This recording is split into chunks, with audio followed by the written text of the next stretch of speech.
അച്ഛാ, എന്നേക്കുമായിട്ട് എല്ലാം നഷ്ടപ്പെട്ടു എന്നല്ല വക്കീല് പറഞ്ഞത്. തൽക്കാലം നമ്മളൊന്ന് തോറ്റുപോയി.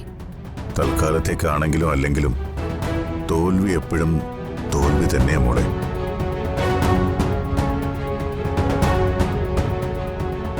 സർ, അച്ഛന്റെ പേരിലുള്ള ആധാരങ്ങളുടെ എല്ലാം സർട്ടിഫൈഡ് കോപ്പി രജിസ്റ്റർ ഓഫീസിൽ നിന്ന് എടുക്കാൻ സാധിക്കില്ലേ? അതല്ലേ നേരത്തെ വക്കീൽ പറഞ്ഞത്, ഇതിന് സമയമെടുക്കുന്നു.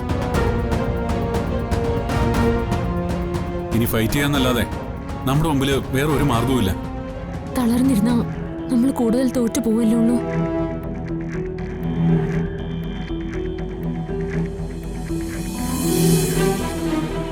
അവന്തികൻ നിങ്ങളെ ചതിച്ചാണെന്ന് തെളിയിക്കാനും അനുകൂലമായ വിധി സമ്പാദിച്ച് ഇതെല്ലാം തിരിച്ചു പിടിക്കാനും നഷ്ടപ്പെട്ട ഡോക്യുമെന്റ്സിന്റെ എല്ലാ സർട്ടിഫൈഡ് കോപ്പി കോടതിയിൽ ഹാജരാക്കേണ്ടി വരും.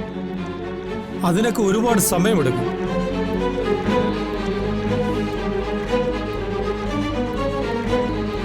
അപ്പോ നീതിക്കും നിയമത്തിനും ഒന്നും ഇവിടെ ഒരു വിലയില്ലേ വക്കീലെ?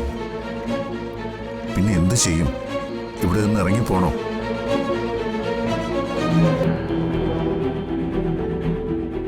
ഒന്ന് ഞാൻ പറയാം, ഇതെല്ലാം എന്റെ മക്കൾക്ക് അവകാശപ്പെട്ട സ്വത്തുക്കളാ.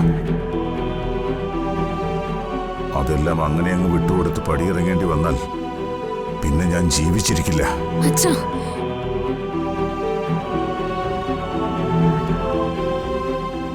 സാർ അങ്ങനെയൊന്നും ചിന്തിക്കണ്ട. എന്തു ചെയ്യാൻ പറ്റുമെന്ന് ഞാനൊന്ന് നോക്കട്ടെ. എന്നിട്ട് ഞാൻ സാറിനെ വിളിക്കാം. ഞാൻ പോയിട്ട് വരാം.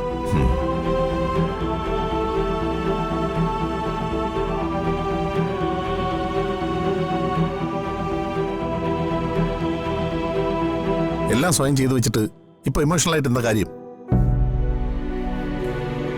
എല്ലാത്തിനും അച്ഛൻ തന്നെയാ ഉത്തരവാദി. ഏട്ടൻ എന്തിനാ അച്ഛനെ കുറ്റപ്പെടുത്തുന്നേ? അതിന് ഏട്ടൻ എന്താ അവകാശമുള്ളേ? ഏട്ടന്റെ ഭാര്യയായിരുന്നല്ലോ ആ സ്ത്രീ. അവരെ നിലയ്ക്ക് നിർത്താൻ പറ്റാത്ത ഏട്ടൻ അച്ഛനെ കുറ്റപ്പെടുത്തുന്നതിൽ ഒരു കാര്യമില്ല.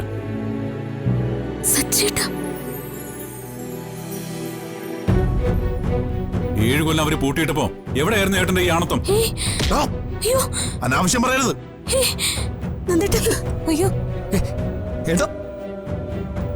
ആ, സത്യം പറഞ്ഞപ്പോ ഏട്ടന് പൊള്ളിയല്ലേ? വേണ്ട. നിങ്ങൾ എന്തൊക്കെയായി കാണിക്കുന്നേ? ഇവൻ പറഞ്ഞത് നീ കേട്ടില്ലേ? ഇവനെ ചോദ്യം ചെയ്യണോ? പറയണോ? നിനക്ക് എന്താണ് അറിയാം? ഏട്ടാ പിടിവിടാൻ, ഷർട്ട് ഇത് പിടിവിടാൻ. തമ്മിൽ തെല്ലാനുള്ള സമയമല്ല ഇത്. നിങ്ങളാരും തമ്മിൽ തെല്ലണ്ട. എന്റെ തെറ്റാ, എന്റെ മാത്രം തെറ്റ്. അതിന്റെ ശിക്ഷ അനുഭവിക്കേണ്ടതും ഞാൻ മാത്രം. മക്കളെ, ഈ അച്ഛൻ കാരണം നിങ്ങൾ തമ്മിലടിക്കേണ്ടി വന്നല്ലോ. ഇനി ആരും ഒരു വാക്ക് പോലും ഇതിനെ കുറിച്ച് സംസാരിക്കണ്ട. സംസാരിക്കാതിരുന്ന എങ്ങനെയാ?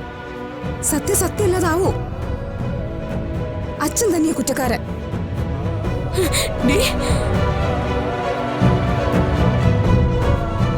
ഇനി ഒരു അക്ഷരം മിണ്ടി പോരുത്.